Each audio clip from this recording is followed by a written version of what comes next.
music can only mean one thing. It's Paul Ryan, and we're going to talk about music. We're going to have another episode in Freddie Spaghetti's goings-on later on in the show.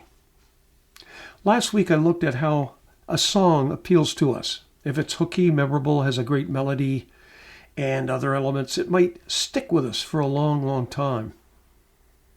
And chances are, it was created by a person with some of the traits and characteristics discussed last week, and we talked about the two research studies. Today I'd like to take it another step further. Look at how our brains actually process music. And this to me is fascinating stuff, but hope you enjoy it as much as I do, because it gets right into the nitty-gritty of why we remember songs, why we like songs. The Smithsonian Institute research indicates that both sides of the brain work in tandem during both the creative and practical tasks.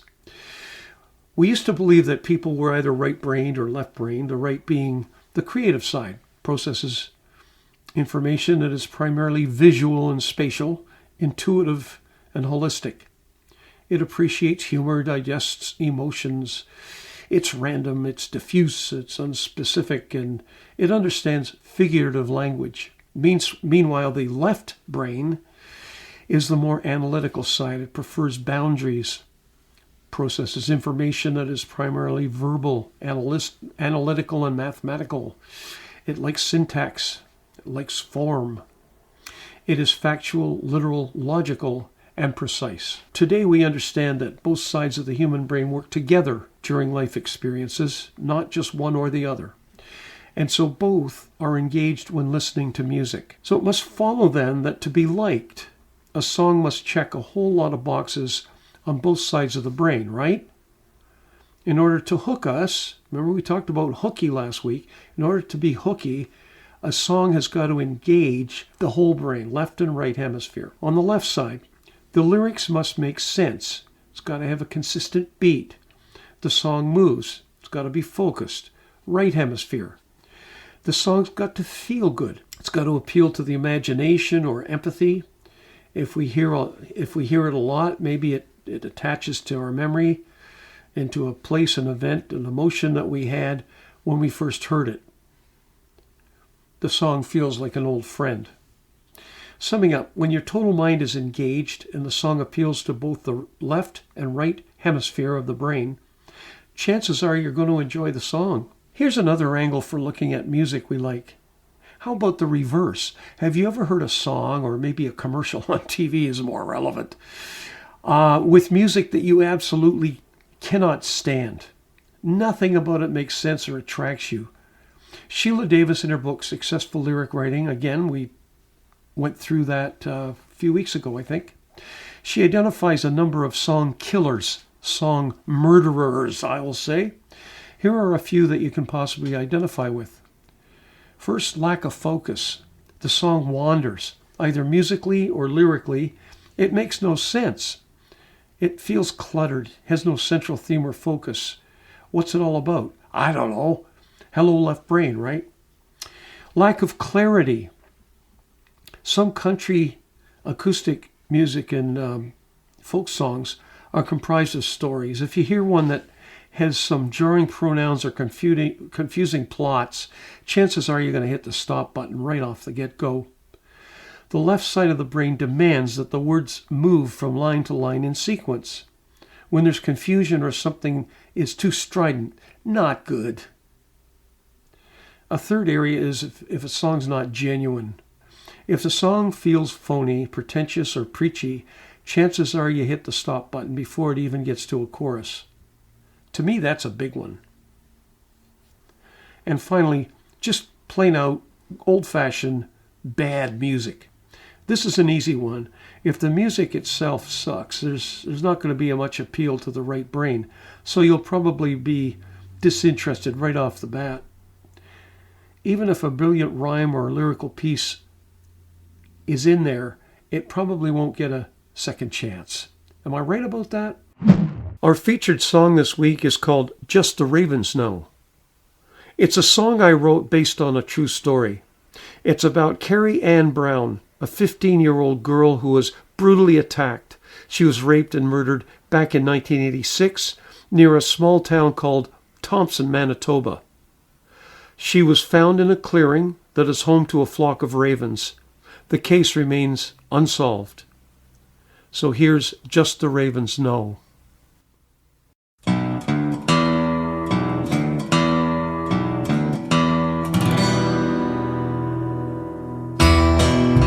The townsfolk still can hear her cries north of Winnipeg, many hundred miles. A young wife taken many years ago, near a graveyard where just the ravens go. In between boys and teddy bears, just 15 and a life ahead. A party ends, it was time to go. What evil struck, just the ravens know. This book won't close and it's missing pages. Time has passed, memories faded. The wrong that's felt, no righteous hand, no justice served for Carrie Ann.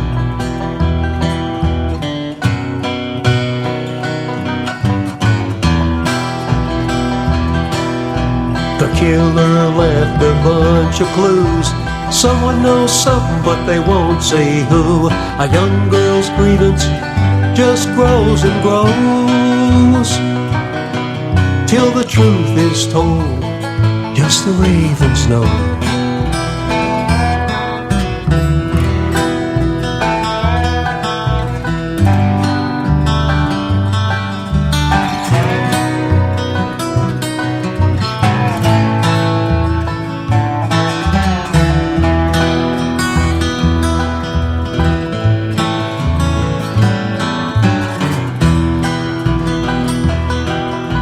The cops, they called on every man, searching for Satan in a strange white van. Its tracks long gone in October snow.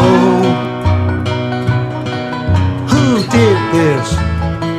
Just the ravens know. This book won't close and it's missing pages. Time has passed, memories faded. A wrong that's felt, no righteous hand, no justice served for Carrie Ann.